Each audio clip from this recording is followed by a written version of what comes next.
El término democracia deriva de la unión de dos palabras griegas: demos, que significa pueblo, y kratos, que significa gobierno. Epistemológicamente, democracia significa gobierno del pueblo, es decir, gobierno ejercido y controlado por el conjunto del pueblo. La democracia tuvo su origen en la antigua Grecia, especialmente en la polis de Atenas, entre el siglo VII y V a.C. El órgano máximo del gobierno de la polis era la asamblea, que estaba integrada por todos los ciudadanos libres. La cantidad reducida de los habitantes y el hecho de que las mujeres y los esclavos no participaban permitía que los ciudadanos se pudieran reunir en la plaza pública para discutir los asuntos públicos.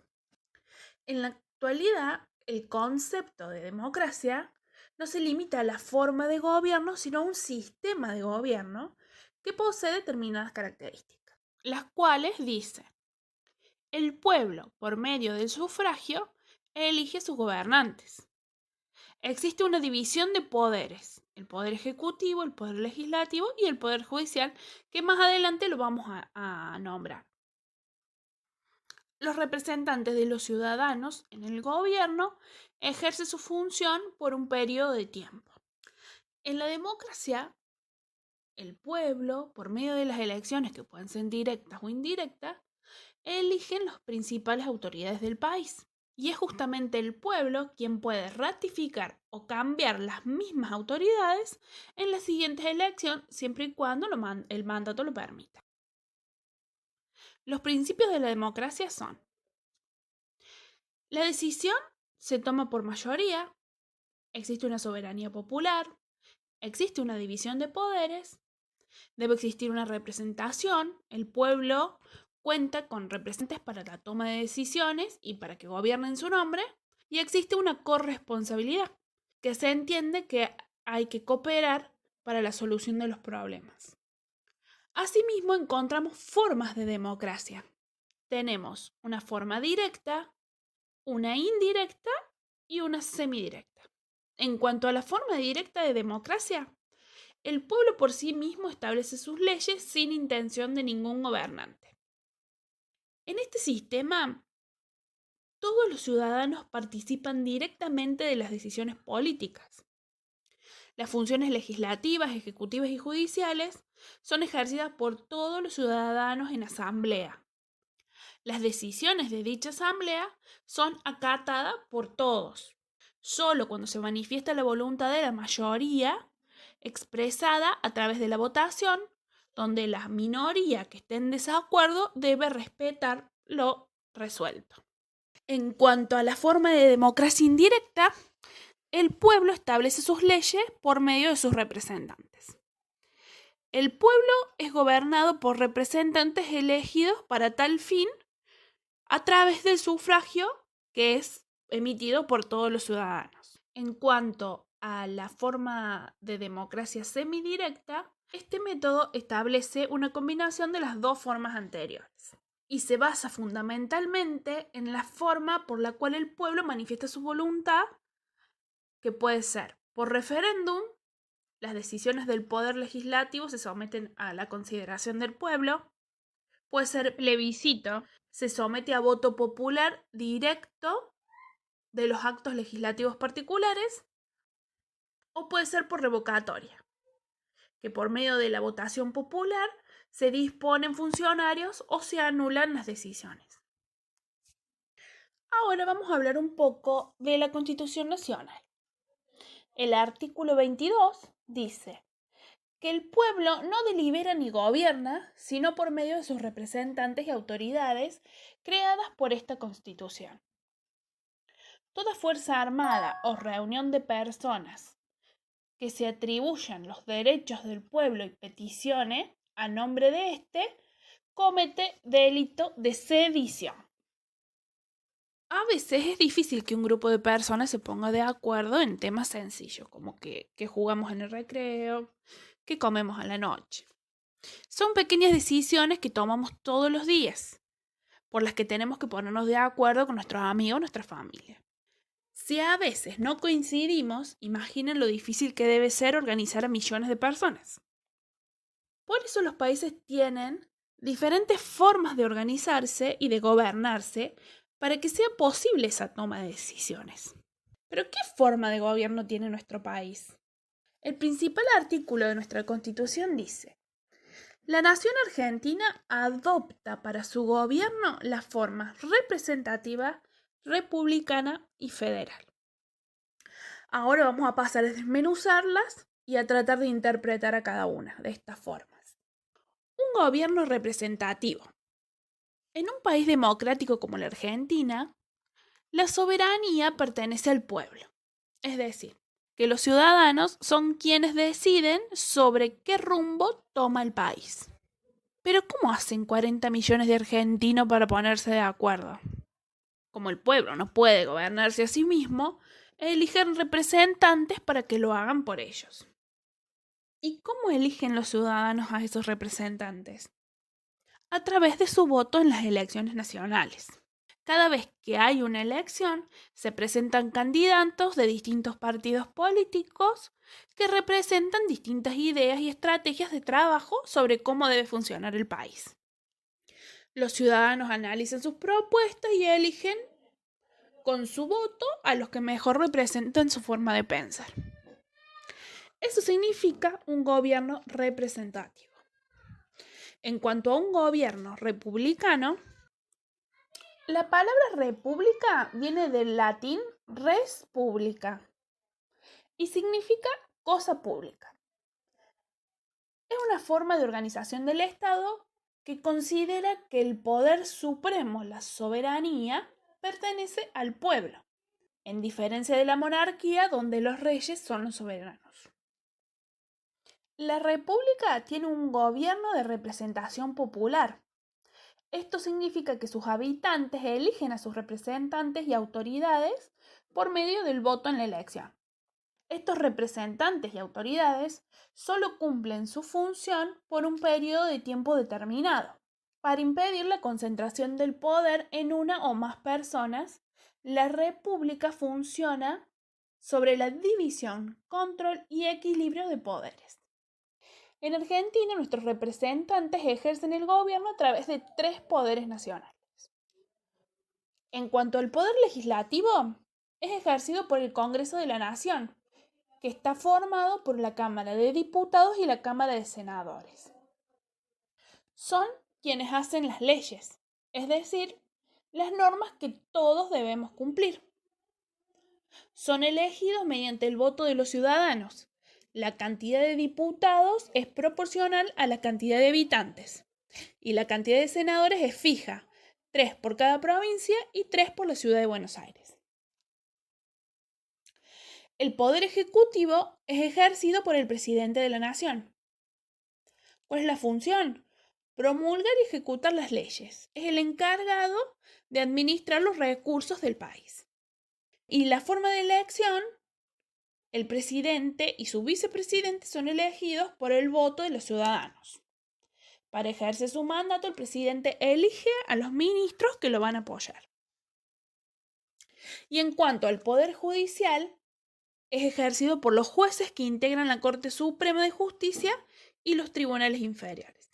¿Cuál es la función del Poder Judicial? Controlar el cumplimiento de las leyes. ¿Y cuál es la forma de elección que tienen? Los jueces de la Corte Suprema de Justicia son designados por el presidente de la Nación y tienen que contar con la aprobación de la Cámara de Senadores de la Nación. Los jueces de los tribunales inferiores también son designados por el presidente con acuerdo del Senado. Y un gobierno es federal. El atributo federal indica que se trata de un modelo de gobierno opuesto a la idea de centralismo, donde las decisiones del país se toman desde un único gobierno central. Argentina es un país federal porque tiene 2 niveles de gobierno que funcionan al mismo tiempo: el gobierno nacional y los gobiernos provinciales. Por un lado, el gobierno nacional toma las decisiones que involucran a todo el territorio del país y que tienen que ver con temas de recaudación de impuestos nacionales, las relaciones con otros países, la defensa nacional, la custodia de las fronteras, la emisión de moneda, las aduanas y, por ejemplo, ahora que tenemos el tema de esta pandemia, entre otras cosas. Y por otro lado, también están los gobiernos locales. En Argentina, los estados provinciales conservan su autonomía. Esto significa que las provincias se autogobiernan. Tienen sus propias constituciones y sus propios poderes ejecutivo, judicial y legislativo. Es decir, que tienen sus propias leyes para organizarse. Pero hay que hacer una aclaración. Las provincias tienen autonomía, pero no soberanía, ya que reconocen el poder superior que es el Estado Nacional. La distribución de función entre el gobierno provincial y el gobierno nacional surge de la Constitución Nacional, que es la ley suprema en todo el país. Bueno, ahora vamos a hablar un poco de la Constitución Nacional y de lo que es la iniciativa popular, que se introdujo en la reforma constitucional de 1994 en el artículo 39, teniendo como ley reglamentaria la número 24.747. En el artículo 39 de nuestra Constitución Nacional dice: los ciudadanos tienen derecho de iniciativa para presentar proyectos de ley en la Cámara de Diputados. El Congreso deberá darle expreso tratamiento dentro del término de 12 meses. El Congreso, con el voto de la mayoría absoluta de totalidad de los miembros de la Cámara, sancionará una ley reglamentaria que no podrá exigir más del 3% del padrón electoral nacional, dentro del cual deberá contemplar una adecuada distribución territorial para suscribirla. La iniciativa popular es un mecanismo de democracia directa. Se trata de la posibilidad amparada en la Constitución. Las personas pueden presentar iniciativas de ley sin ser representantes populares en sus respectivos congresos. Dicha iniciativa de ley deberá estar avalada por una cantidad de firmas para que se puedan tomar en cuenta por su respectiva Cámara Legislativa. Dicha iniciativa puede tratar asuntos públicos como pueden ser reforma del estatuto o una ley o incluso una enmienda constitucional. La iniciativa puede ser directa o indirecta. Si es directa, la presentación de la iniciativa desemboca en un referéndum para aprobarla o rechazarla.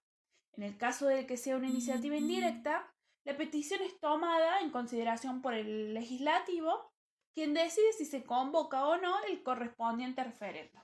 Los requisitos que debe contener una iniciativa popular son: petición articulada en forma de ley, debe tener una exposición de motivos fundada, debe tener nombre y domicilio de los promotores, descripción de los gastos y el origen de los recursos utilizados. El texto del proyecto se presenta ante el defensor del pueblo, el cual verifica su contenido previa recolección de firmas.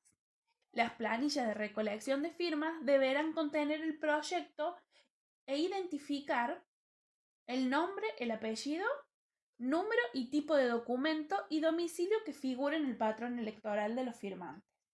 Deberá reunir al menos el 1,5% de la firma de los ciudadanos inscriptos en el padrón electoral utilizado para la última elección de distritos y deberá representar por lo menos 6 distritos electorales. Cuando la materia de la iniciativa sea de alcance regional, el requisito del porcentual se cumplirá considerando únicamente el padrón electoral del total de las provincias que componen dicha región, sin tener en cuenta la cantidad de distritos previstos anteriormente, siendo aproximadamente 380.000 firmas. Concluida la recolección de firmas, se presentará ante la Justicia Nacional Electoral, quien verificará la autenticidad en un muestreo no inferior al 0,5%. Si se constata que el 5% de las firmas son falsas, se desestima el proyecto. Una vez concluida la revisión, se presenta ante la Cámara de Diputados. Los promotores de la iniciativa tendrán derecho a participar en las reuniones de la comisión directiva, tendrán derecho a voz, pero no a voto. Los proyectos de iniciativa popular no podrán ser referidos en temas tales como proyectos referidos a reformas constitucionales, tratados internacionales, tributos, presupuestos y proyectos sobre materia penal. Y por último, vamos a hablar un poquito de los problemas que causa la democracia. En los sistemas políticos democráticos no solo encontramos líderes políticos y votantes, también encontramos una extensa burocracia. Las organizaciones formales son necesarias para llevar a cabo la práctica del amplio rango de actividades gubernamentales propias de una sociedad democrática. Existe cierta tensión entre los principios de la democracia y la necesidad de una burocracia. La mayoría de todos los burócratas no han sido elegidos. No son conocidos por el pueblo al que en teoría deben servir. Nos resulta imposible, dado el elevado número de los mismos y la necesidad de que cuenten con una formación especializada. Ocurre así que, mientras que la población en general centra su atención en los pocos líderes políticos elegidos democráticamente, muchas decisiones que afectan directamente a los ciudadanos los toman los burócratas que no son directamente responsables ante el pueblo.